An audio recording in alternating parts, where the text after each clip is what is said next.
Good morning everyone. তো আবার একটা নতুন মিনি ব্লগ নিয়ে চলে এসেছি। এখন হচ্ছে প্রায় সকাল 7টা বাজতে যায়। তো বুঝতেই পারছো রাস্তাটা দেখে ভীষণই চেনা, আমার অনেক ব্লগেই দেখতে পাবে। তো এখন আমরা ঠিক ধরেছো দক্ষিণেশ্বর যাচ্ছি। আর দিনটা ছিল 4th মে। 5th মে আমার মেয়ের বার্থডে, সেই উপলক্ষে আমরা 4th মেতে গিয়েছিলাম পুজো দিতে। সত্যি কথা বলতে কি ছেলের বেলাতেও ছেলের বার্থডেটাকেও প্ল্যান করেছিলাম, কিন্তু যেতে পারিনি তখন নানা রকম প্রবলেমের জন্য। তো এবারে ভাবলাম ঠিক যাবই, তো সেই জন্যে এসেছিলাম, পুজো দিয়ে দিয়েছি। আর তোমরা তো খুব ভালো করেই জানো যে এখানে ফোন অ্যালাউ না, তো সেই জন্য আমরা ওখানে ফোন জমা দিয়েছিলাম। আর যেহেতু অনেক সকালে এসেছিলাম তো খিদে পেয়ে গিয়েছিলো, তো চা তো দক্ষিণেশ্বর এসেছি, পুজো দেওয়া হয়ে গেছে, এবার তো ভাবলাম চা খাই, চাটা খেলে ভালো লাগবে। তো সেই জন্য চা নিয়েছি। আর ভেবেছিলাম এবারে কচুরি খাবো না, তাড়াতাড়ি বাড়ি ফিরতে হবে, তো প্যাক করিয়ে নিয়েছি বাড়ির সবার জন্য, নিজেদের জন্য। তো বর বললো ঠিক আছে আমি একটু ধোসা খাবো। তো আমরা দুজনে শেয়ার করে একটু ধোসা খেয়েছিলাম।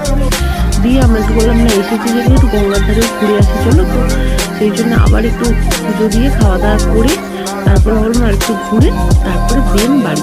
তো বাড়িতে ফোন করেছিলাম, ছেলে মেয়ে ঘুম থেকে উঠে গেছে, এখন প্রায় 8টা বাজতে যায়। আর দেখতেই পাচ্ছি এখনো কত লোকের সমাগম, অনেক দূর দূর থেকে মানুষ এসেছে। নিজেদের আস্থায় অনেকে দেখছি মাথার চুল কাটছে, মানে নেড়া হচ্ছে। একটা ছোট্ট বাচ্চা দেখলাম, আরও অনেক সব স্নান করছে, অনেক দূর দূর থেকে এসেছে, দেখেই বোঝা যাচ্ছে। আমরা ভীষণ লাকি যে আমাদের বাড়ির কাছে এত কাছে মায়ের বাড়ি, তো খুবই ভালো লাগে। আমরা বছরে 1-2বার তো আসি এখানে, কিন্তু এখনো একবার আমার ভোগ খাওয়া হয়নি।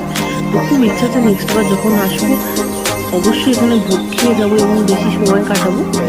ছেলে মেয়ে একটু বড় হলে ওদেরকে নিয়ে আসবো, ইচ্ছে আছে। মেয়েকে এখনো পর্যন্ত দক্ষিণেশ্বরে মায়ের দর্শন করতে আনা হয়নি, তো এরপর অবশ্যই নিয়ে আসবো। ভীষণই ভালো লাগলো, সকালটা মনটা খুব ভালো হয়ে গেল। তো এবার বাড়ির উদ্দেশ্যে রওনা দিতে পারছি। তুমি এতটা পরিমাণে গরম, তোমাদেরকে কি বলবো। ওদেরকে এবার বেরোতে হবে। এখন যাবো আমার পার্কিং লটে গাড়ির জন্য, বাইকে এসেছি তো।